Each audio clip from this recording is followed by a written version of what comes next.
đi ở tới ba nó ăn con phụ ăn man đi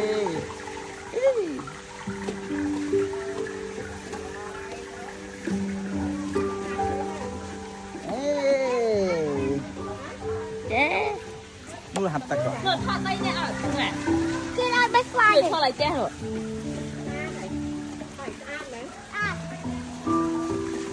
thoát đó đây nhập đây cho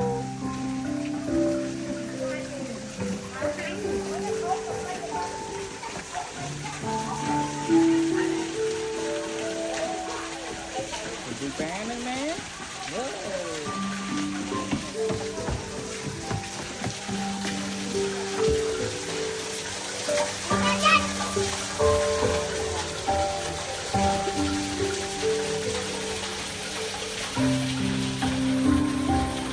hạt tạch cái con nó còn 10 hạt tạch nó